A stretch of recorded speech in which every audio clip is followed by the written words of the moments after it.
If you'd like to know how to invest £45,000 and make £12,000 profit, this video is for you.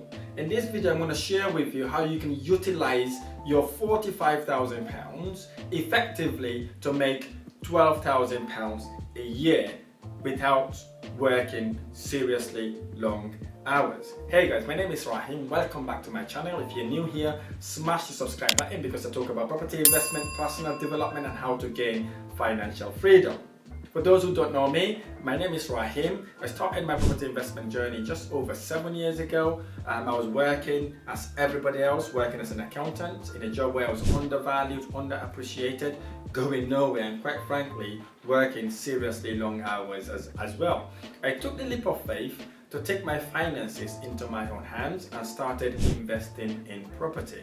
I started with little to none of my own money by renting properties out from landlords, and I subsequently rent those properties out on a room by room basis, and the profit I made from those properties I used to start buying my own investment properties. I was able to build that to a multi-million pound property investment portfolio. I now have an estate agency, renovation company, and I help professionals use my tried and tested method to invest in properties to make recurring income. So, how would you invest £45,000 and make £12,000 a year?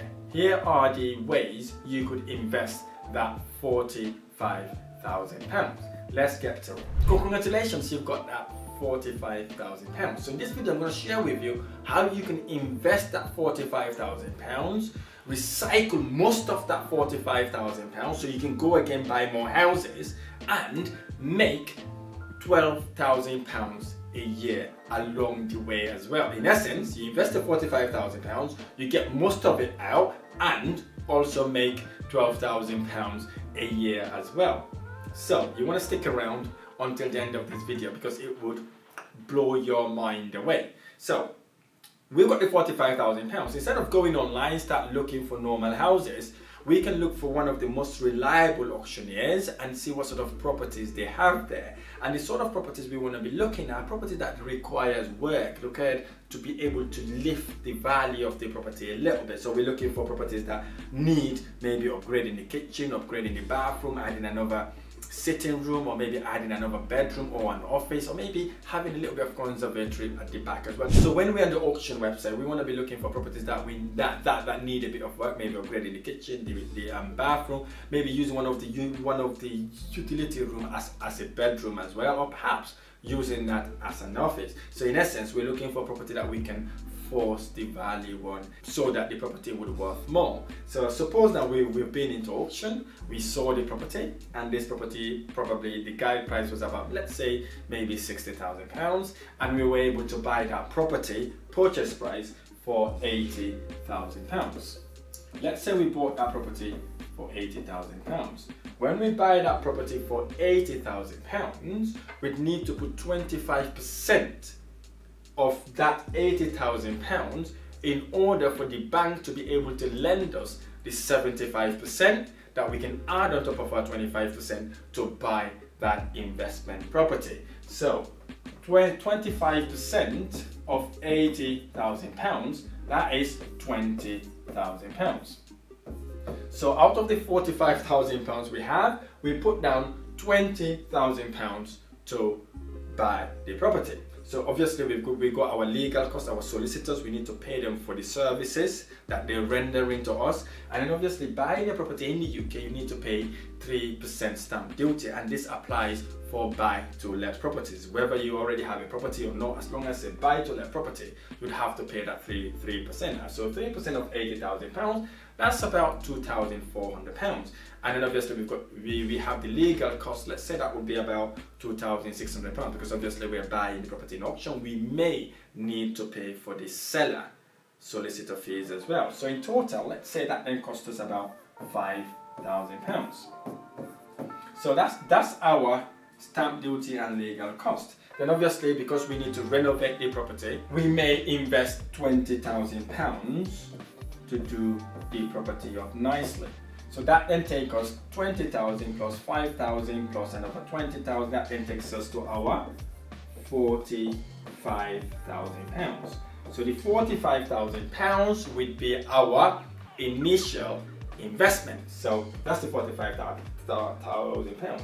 Suppose then we've bought the property, we've done all the works, the property looks absolutely amazing. We've added significant value to it by upgrading the kitchen, upgrading the bathroom, plastering, skimming the house, upgrading the electric plumbing works, added another extra bedroom. So the property looks kind of a new property now. Looking at that property, because we've added all that value, and the property is now livable or in a sellable condition, that property may likely to come back. Let's assume it come back at 130,000 pounds. So it's like basically taking a rough diamond,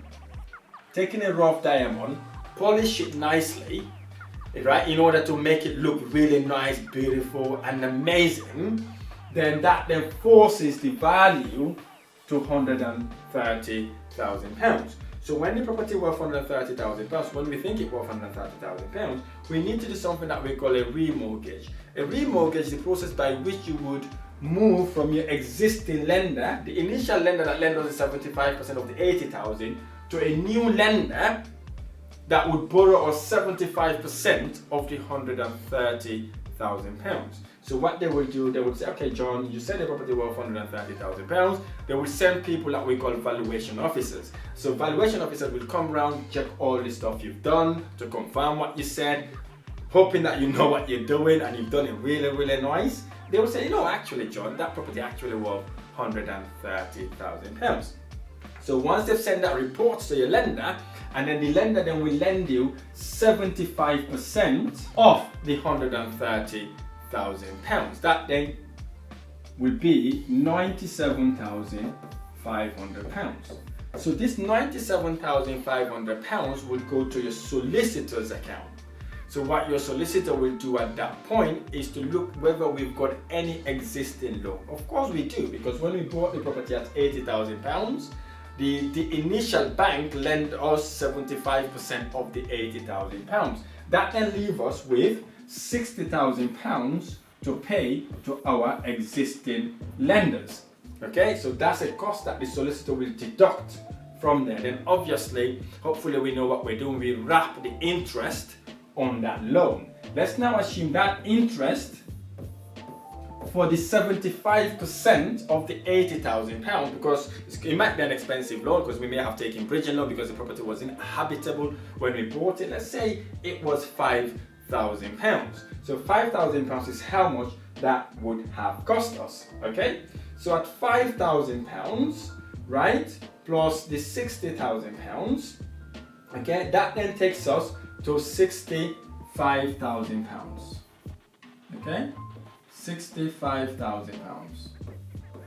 So that 65,000 pounds, your solicitor would minus from the 97,500 pounds and pay us the difference. And the difference would be 32,500 pounds. Okay, so that is the money our solicitor would pay back to us. Okay, so in essence, our initial investment was 45,000 pounds. If I put that 45,000 pounds. So in essence, the money the solicitor pays to us is 32,500 pounds. Okay, so out of that, we've already spent 45,000 pounds. So in essence, we kind of get all our 45,000 pounds, almost got all our 45,000 pounds, and we've only left in the deal 12,500 pounds. So in essence, we have used our 45,000 pounds, but we've only got 32,500 of the 45,000 pounds. So in essence, we've got a house, we've invested all that money, we've got our deposit back, we've got some of our renovation cost back, which was 32,000, which we could use to go and buy another house. In essence, we only left 12,500, but it doesn't mean that you've lost that money. This is the magic of renting it now in order to be able to pull all that money out. Let's do that. So, fast forward now, we have we have bought the property, we've renovated the property, and now we're gonna rent it. Because you're very clever, so instead of renting it to normal families or working professionals, we could rent it as a serviced accommodation. Some people call it Airbnb. So why would you rent it as an Airbnb? Obviously, the most important reason why is that you make more money renting it as Airbnb, because obviously people will be paying you per night instead of monthly, and you can charge higher rate per night instead of charging monthly. And plus, if you got a serviced accommodation property, you don't have a tenant issue. A tenant will not turn around and say, look, I cannot afford to pay the rent today. My cat has died. My dog went to the hospital. My son wasn't feeling well. They're not going to give you any of these excuses, because in essence, the guest will pay you before they check into your property. Okay, they'll have to pay you first before you hand the keys over to them. That's a massive difference. And it makes your property look like a show home, because obviously they're only staying there for a couple of nights, or maybe a few nights, or maybe a week maximum. You get your cleaner to come around and clean the property, make it look really, really nice, like a show home, again, for the next previous guest. And you could use the property yourself if you ever want to go on holiday in your investment area without paying someone else accommodation fees. That's the beauty of doing Airbnb, not just the return on investment. So let's look at the rental income. Suppose now we've invested in that area and our rental nightly rate is £150 per night, and at 50% occupancy rate. So 50% occupancy rate, let's say we got 31 nights, 50% of that will be about 15.5 nights. Obviously there's no 15.5 nights. Let's now assume that to be 16 nights. So at 16 nights, 50% occupancy rate, you're making £2,400 a month. Supposing obviously we have a mortgage payment interest to make. So let's estimate that to be about £450.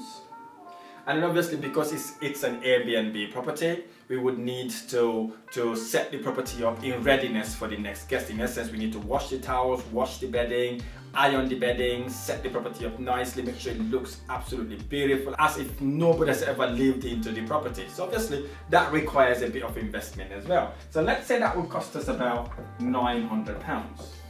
So our total cost to run that property as a serviced accommodation property would be £1,350.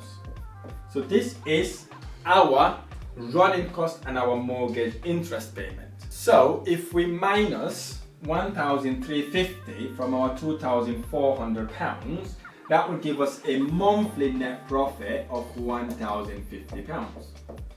So if we times that by 12, here's the magic figure. It's £12,600.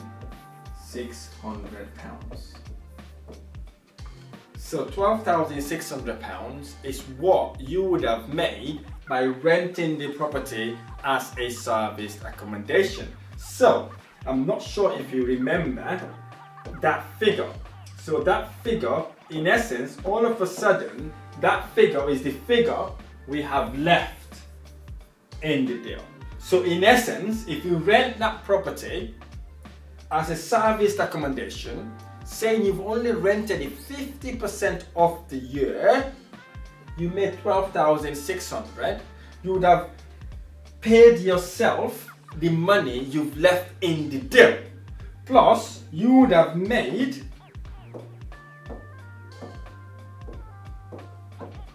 an extra £100. So in essence, you've bought a property, you've renovated it, you got some of your investment back, not all of it, and you left about £12,500. You still got the house, you got your £32,000, and what you went and rented that property as a serviced accommodation for 12 months, and you've made £12,600. What you then do, you then kind of pay yourself back with the £12,500 you've left, with £100 net profit as well. Here's the beauty of it. You've got yourself a free house, and that house will continue to generate you £12,000 every single year, based on our worst case scenario, 50% occupancy rate. Hello, this is absolutely serious way to make money. So now you've got your £45,000 back. You can go again, do the same thing. You go again, do the same thing. You go again and do the same thing. You never ever would stop to buy property. If you're one of those that like to do it slowly, you can buy a property every single year.